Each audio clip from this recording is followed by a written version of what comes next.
আয়াত ৮৩ قال بل سولت لكم أنفسكم أمرا فصبر جميل عسى الله أن يأتيني بهم جميعا إنه هو العليم الحكيم অনুবাদ ইয়াকুব আলাইহিসসালাম বললেন, না, তোমাদের মন তোমাদের জন্য একটি কাহিনী সাজিয়ে দিয়েছে। কাজেই উত্তম ধৈর্যই আমি গ্রহণ করব। হয়তো আল্লাহ তাদেরকে একসঙ্গে আমার কাছে এনে দেবেন। নিশ্চয়ই তিনি সর্বজ্ঞ, প্রজ্ঞাময়।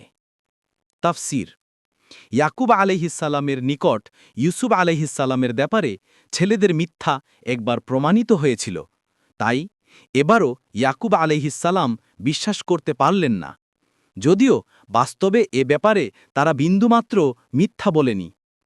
এ কারণে এক্ষেত্রেও তিনি ওই বাক্যই উচ্চারণ করলেন যা ইউসুফ আলাইহিসসালামের নিখোঁজ হওয়ার সময় উচ্চারণ করেছিলেন, অর্থাৎ, তোমরা মন গড়া কথা বলছ, কিন্তু আমি এবারও সবর করব, সবরই আমার জন্য উত্তম।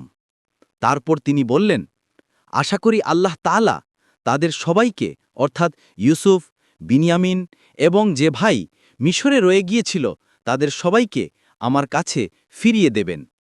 নিশ্চয়ই তিনি সর্বজ্ঞ, প্রজ্ঞাময়।